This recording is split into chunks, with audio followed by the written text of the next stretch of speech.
ሄርሜላ ምንም አይነት ይሉንታና ምንም አይነት ፍርሃት ሳይሰማት አብርሃም የያዘበት ሩም ድረስ ሄዳለች። አብርሃም እንግዲህ ሩም የያዘው ከባለቤቱ ጋር ነው። እርግጥ ነው በመካከላቸው ጥል የተለያዩ ነገሮች ቢኖሩም ምንም ቢሆን ሪስፔክት ሊኖራት ይገባ ነበር። እዛ ቦታ ላይ እሷ መሄድ አልነበረባትም። ከዛም አልፎ ደግሞ ሩታ ለምንድን ነው እዚህ የተገኘችው ብላ ራሱ ጥያቄ ማቅረብ አልነበረባትም። ሰላም ተወዳጆች እንዴት ናችሁ? ለቻናል ከሆናችሁ ሰብስክራይብ በማድረግ ቤተሰቡ ነው። በነገራችን ላይ አንዳንድ ጊዜ የማንፈለግበት ቦታ ለምን እንደምንገኝ አላውቅም። የማንፈለግበትና ያልተጠራንበት ኢንቫይት ያልተደረግንበት ቦታ ላይ መገኘት የለብንም። ኦፍኮርስ ትፈልገዋለች፣ እናውቃለን። አብራ ለመሆን ትፈልጋለች። ብዙ ነገሮችን በራሷ መንገድ እየሄደች ነው። ግን ደግሞ ውጭ ማግኘት ትችላለች እንጂ ሁለቱ ያሉበት ሩም ድረስ መሄድ አይጠበቅባትም። ልትሄድም ደግሞ ተገቢ አይደለም። በተለይ አቤል ዛሬ ምን ሲል ነበር? እውነት ልጁ ናፍቆ ነው ወይ? በቃ ልጁን ስለለመድከው አንተ ጋር እንዲሁ ዛሬ ፈልገህ ነው ወይ? ምን አይነት አማርኛ ነው እንዴ? ልጁ እኮ ነው የአብራኩ ክፋይ እኮ ነው እንዴ! እንዴት እንደዛ ልትለው ትችላለህ? አንቺ ራሱ ማለት ነው እንዴት ነው በእንደዚህ ያህል እሷን ገምተሻት እንደፈለግሽ ልትናገራት የምችው? እንዴ ሚስቱ እኮ ናት። ምንም ቢጣሉ ምንም የተፈጠረ ነገር ቢኖር ከአንቺ ቅድሚያና በፊት የሚያውቃት ባለቤቱ ነው፣ አንቺን አይደለም። አንቺ ትናንትና ነው የመጣሽው። ትናንትና መተሽ ነው ነገሮችን ያጨመላለቅሽው ማለት ነው መሀላቸው ገብተሽ። ስለዚህ ዛሬ ልደብርሽ፣ ልትከፊ፣ ልትበሳጪ የሆነ ትካሴ ውስጥ ልትገቢ ምናምን ነገር አይገባም። ፈልገሽ እስከመጣሽ ድረስ ወደሽ ከተገፋሽ ቢረግጡሽ አይከፋሽ የሚባል ተረት አለ አይደለ? ይቅርታ አስተካክሉት እንግዲህ ኮሜንት ላይ ተረቱ ማለት ነውና በዚህን ያህል ለምንድን ነው እየሄደች ያለችው ነው። እኔ ግን አንድ እውነታ የምነግራችሁ ነገር ቢኖር ይሄ ሁሉ እያደረገ ያለው አብርሃም ነው። አብርሃም ፊት ባይሰጣት፣ አብርሃም ለእሷ ቦታ ባይኖረው እች ልጅ በዚህን ያህል አትዳፈረውም። ራሱን ማስከበር ያልቻለው አብርሃም ነው። እስቲል እዚህ ድረስ እንኳን ስትመጣ ሆቴል ድረስ እንኳን ስትመጣ ሳደውለት አትመጣም አይደለ? አይ እኔ ከሩታ ጋር ነው ያለሁት፣ እኔ የራሴን ታይም ከልጄና ከባለቤቴ ጋር ማሳለፍ እፈልጋለሁ፣ እባክሽ አትምጪ እኮ ማለት ይችላል። ግን በዚህን ያህል ስትገፋውና በዚህን ያህል ፑሽ አድርገው ወደሱ ስትመጣ እሱም ደግሞ እኔ ብሎ እንድትመጣ ማድረግ አልነበረበትም። ለምን? የሰው ልጅ እኮ ሰላም ፈጥሮ እኮ መኖር ይችላል። ግዴታ አብሮ ብቻ ነገሮችን የሆነ እንደምትፈልጉት ብቻ ማስቀጠል ሳይሆን ሰላም ፈጥሮ ራሱ ነገሮችን በትክክለኛ መንገድ ማስኬድ ይቻላል። ስለዚህ አብርሽ እባክህ ማለት ሄርሜላ ራሱ ማትፈልጋት ከሆነ ብትነግራት። ለምን ሄርሜላ ሁሌ በቀረብካት፣ ሁሌ ፊት በሰጣት፣ ሁሌ ባቀረብካት ቁጥር እሷ የሚሰማት አንተ እንደምትወዳት፣ እንደምታከብራት፣ እንደምታፈቅራት። ኦኬ የሰው ልጅ ናት፣ እኛም እናከብራታለን፣ አንጠላትም፣ እንወዳታለን ከስሯ ባሻገር ማለት ነው። የምታረጋቸውና በእናንተ መሀል ገብታ ነገሮችን የምትበጠብጠው ነገር እንጂ የሚያናደር እኛ የሷ ጥላቻ የለብንም። ይሄ ግልጽ ነው። ስለዚህ ለምን እንዲህ ይሆናል? ሩታም አየህ ካንተ ተሽላና ካንተ በልጣ ነገሮችን እየተወች ነው። በቃ እስኪ ከዛሬ ነገ ይሻላል፣ እኔ በቀረብኩት ቁጥር ነገሮችን ይተዋል ስትል አንተ ደግሞ ጭራሽ እሷን ሩም ድረስ ከማምጣት ድረስ። ይሄ መሆን የለበትም አብርሽ። ለምን? በቃ አሁን ላይ እኮ ሰላም ፈጥራችኋል አይደል እንዴ? እናንተ ጋር ያለ ፍቅር አለ፣ እናንተ ጋር ያለ ያልጠወለገ አበባ አለ፣ ገና የምታፈሩ የምታብቡ ገና ልዑል ራሱ ሁለተኛ እህት ወይ ወንድ የሚመጣበት ጊዜ ነው አሁን ላይ ማለት ነው። ስለዚህ ማረቅ ያለብን ሰዎች ከአጠገብህ ከአካባቢህ አርቅ ስልክ ደግሞ አትገናኝ አይደለም፣ ሶሻል ላይፍ ነው። ሁሉም ሰው ይገናኛል፣ በስራ በብዙ ነገር ትገናኛላችሁ። ግን በህይወትህ ወይም ደግሞ በአንተ ጉዳይ ላይ አንተና አንተ ብቻ እንጂ ሌሎች ሰዎች በአንተ ጉዳይ ላይ ገብተው አንተ እንደፈለግ እንድትሆን እንዲያደርጉ አትፍቀድላቸው። ይሄ ህይወትህ ነው። በአንተ ጫማ እኮ ማንም ሊጫመት አይችልም ከአንተ ውጭ። ያንተን ችግር፣ ያንተን ቁስል፣ ያንተን ህመም ከአንተ ውጭ ማንም ሊረዳክ አይችልም።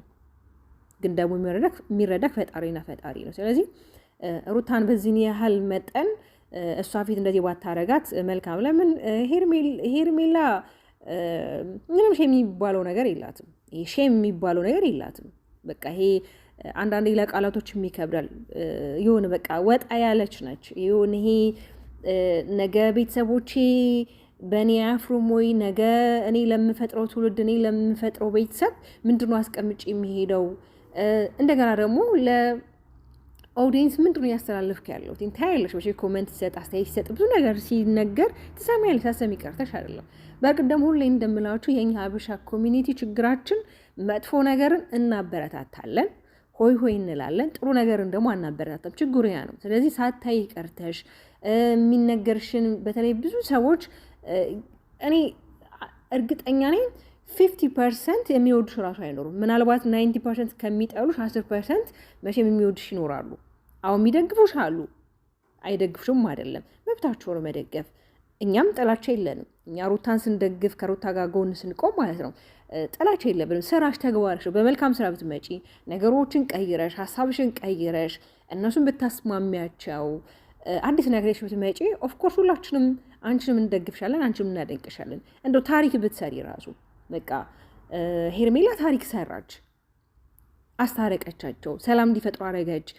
ለልጃቸው ስትል ብዙ ነገሮች ተወች እንኳን እንድትባይ ነገሮች ለማስተካከል ሞክሪ እንጂ ጭራሽ ማላቸው ገብተሽ አሁንም እስቲ ለመፈትፈት አብርሽን የራስሽ ለማድረግ አብርሽን በጥቅም በሆነ በአንዳንድ ነገሮች ለመያዝ አትሞክሪ። ነገ አንቺን ስጥሎሽ ቢሄድ ይሄዳል፣ መሄዱ አይቀርም።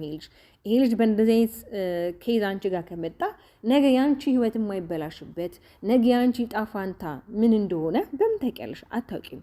ስለዚህ አንዳንዴ ኋላችንን ዞር ብለን ማሰብ መልካም ነው።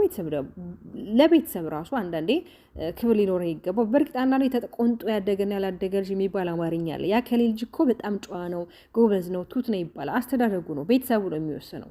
ስለዚህ አንቺ ለቤትሽ ማትጨነቂ ከሆነ አንቺ ለክብርሽ ማትጨነቂ ከሆነ እንደው ወደፊት እንኳን ለምታፈሪው ትውልድ የሆነ ልትጨነቂና ልታስቢ ይገባል። ሩታም ደግሞ ጎበዝና አስተዋይ ነገሮችን የምትአይበት መንገድ በጣም የሚገርም ነው። አሁን ላይ ሁላችንም እያየን ያለነው ነገር ሁለቱም ጋር ፍቅር እንዳለ እነሱ አንድነታቸው እንደሆነ የሚያመዝነው ከልዩነታቸው ብዙ ነገሮችን እያየን ነው። ቢያንስ ይህ ነገር መረዳት አልቻለችም። ልጅ እንዳለ በመሀል ሄርሜላ አልተረዳችም። ነገሮች እንደሚስተካከሉና ይሆን የራሳቸው መንገድ እየያዙ እንደሆነ ምንም አልተረዳችም። ገብቷችኋል አይደለ? አዎ ሁላችሁም የራሳችሁ ሀሳብ አስተያየት ይኖራችኋል። በውስጣችሁ የምትሉት ነገር አለ። ይሄ ነገር እኮ እንደዚህ ነው፣ ይሄ ነገር እኮ እንደዚህ ብላችሁ ለራሳችሁ የምትሰጡት አስተያየት አለ። ግን ያ እንዳለ ሆነ ደግሞ አንዳንዴ መተው ያለብን ነገር ለመተው መሞከር። ለምን ነገኛን ነው የሚጎዳን፣ ነገኛን ነው የሚጸጽተን። አንድ ነገር ደግሞ ከሆነ በኋላ ቢጸጽተን፣ ብንናደድ፣ ብንፍጨረጨር በቃ አይደል ለምን ሆነ ብለን ብንል ከሆነ በኋላ ሆነ። አንዳንዴ ለምሳሌ በጣም በቃ የሆነ ሲምፕል የተባለ በጣም ቀላል የሆነ ነገር በይቅርታ ማለፍ የምንፈልገው ነገር ኖሮ እኛ ግን ያንን ሰው ይቅርታ ላለው ማለት ነገሮችን እናልፋቸዋለን። ይቅርታ ባለማለታችን ያን ሰው እናጠዋለን። ግን እኮ ይቅርታ ብለን እኮ ነገሮች መስተካከል ያሉበት በጣም ብዙ ነገሮች መስተካከል ያሉበት ነገር ነው ያ ነገር። ግን ለትንሽ ነገር ይቅርታ ለመባባል ነገ ላይ ብትጸጸቱ፣ ነገ ላይ ብትቆጩ እኔ ትናንትና እኮ እንዲህ ባደርግ ነው ወይም እንደዚህ አላልኩትም ብንል ምንም ትርጉምና ዋጋ የለውም። እና አስቀድሞ መጠቀቅ ይላል የሀገሬ ሰውና ቤተሰብ።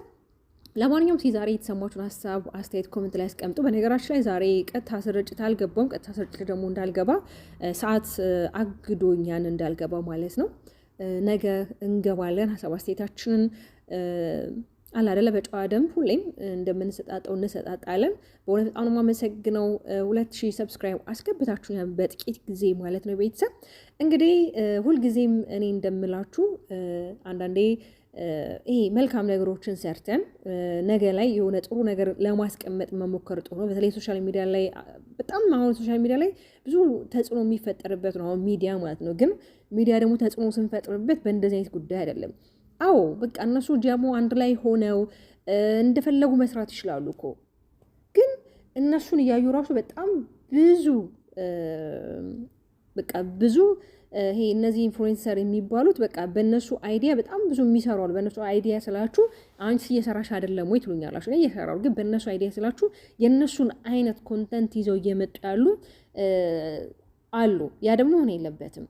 ይሄኛው እንኳን አንደኛው አቅሞ እንኳን አንደኛው ቢቀጥል እንኳን ኦኬ ፓርት 2 ነው ያኛው እንላለን። ግን ይሄኛው ፓርት እዚህ ያለው ሲያልቅ ሌላ ፓርት እዛ ደግሞ ሲቀጥል ሰውም ኮሚኒቲውም ይሆን ይሰላቻል። ገብቷችኋል አይደለም? ለማንኛውም ማሮቼ፣ ፍቅሮቼ፣ ወዶቼ በጣም ወዳችሁ በያላችሁ በሰላማችሁ ቪዛ በተለይ በውጭ ሀገር የምትኖሩ በሰላም ለሀገራችሁ ለናፈቃችሁት ለምትወዷቸው ቤተሰብ በሰላም ለሀገር ምድራችሁ ያብቃችሁ። በጣም ወዳችሁ በጣም ማመሰግነው። በሌላ ቪዲዮ እስከምንገናኝ ሰላማችሁ